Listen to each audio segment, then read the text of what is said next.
Enfin, quoi qu'il en soit, avoir un bon ordinateur, c'est bien, mais il faut aussi l'entretenir. C'est-à-dire qu'il faut installer un logiciel. Je vais vous en montrer un, mais ce n'est pas le seul qui existe. Clean My Mac. Ils ont aussi Clean My PC. Et c'est un système de maintenance. Alors bien sûr, il y a aussi d'origine, qu'on soit dans Windows sur PC ou dans macOS sur Mac, il y a d'origine aussi possibilité de faire la maintenance. Mais ceci, ça va beaucoup plus loin en fait, au niveau maintenance. Ça va défragmenter notamment. Vous savez ce que c'est la fragmentation? Peut-être pas.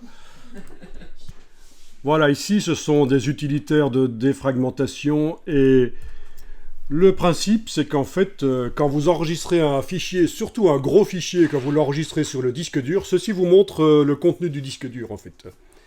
Quand vous enregistrez, c'est une symbolisation du contenu d'un disque dur. Au hasard, hein, j'ai tapé juste fragmentation disque dur sur Google et je suis tombé sur plein d'images du genre. Donc quand vous enregistrez des gros fichiers sur le disque dur, parfois il n'y a pas assez de place. La place vide ici est symbolisée par en gris. Parfois il n'y a pas assez de place pour écrire le fichier. Et donc il doit s'écrire en plusieurs parties qui sont un peu en quelque sorte dispersées sur le disque dur. Mais vous ne le voyez pas. Quand vous êtes sur l'ordinateur et que vous regardez les fenêtres avec les dossiers, les fichiers dedans, vous ne voyez pas que le fichier est écrit à différents endroits sur le disque dur. Ça, c'est l'ordinateur qui gère. Mais ça, c'est ce qu'on appelle la fragmentation. Au fur et à mesure que le disque dur se remplit, les fichiers doivent s'écrire à différents endroits et forcément, ça ralentit l'ordinateur puisque chaque fois qu'il doit lire un fichier, il doit aller rechercher toutes les petites parties du fichier pour pouvoir le lire. Vous voyez le problème. Donc, il y a des logiciels de défragmentation. Sur les Mac, il n'y en a pas. C'est automatique, à condition que le disque dur ne soit pas rempli à plus de 80%. De toute façon, il ne faut jamais remplir un disque dur à plus de 80%. Ça commence à fragmenter. Quand vous enregistrez des fichiers, ça commence à s'écrire à différents endroits. Et il y a un risque de plantage. Même sur PC, donc. Donc ne remplissez pas vos disques durs trop. Ou alors vous savez qu'il y a un risque qu'ils deviennent, qu'ils plantent, en fait. Voilà. Donc, quel est le pourcentage de chances qu'un disque dur plante et que les données qui sont dessus deviennent illisibles? À votre avis, quel est le pourcentage de chances qu'un disque dur plante et que les données deviennent illisibles? Personne n'a une idée? Quel est le pourcentage de chances qu'un disque dur plante? Ben, la réponse, elle est vite répondue, comme disait l'autre. 100%. Oui, un disque dur, vous l'utilisez plusieurs années de suite. À un certain moment, il va planter. C'est peut-être l'année prochaine, c'est peut-être dans 5 ans, c'est peut-être dans 10 ans, mais il va planter. Autrement dit, faites des backups. Faites des copies de sécurité.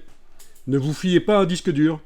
Il y a l'histoire de familles comme ça qui ont mis l'entièreté de leur photothèque, leurs photos de famille sur un disque dur pendant des années. Et évidemment, ils ont tout perdu. C'est dommage. Donc si je vous en parle, c'est parce que c'est super important de faire des backups. Et alors à notre époque, faire des backups, c'est facile. Ça peut être sur un autre disque dur.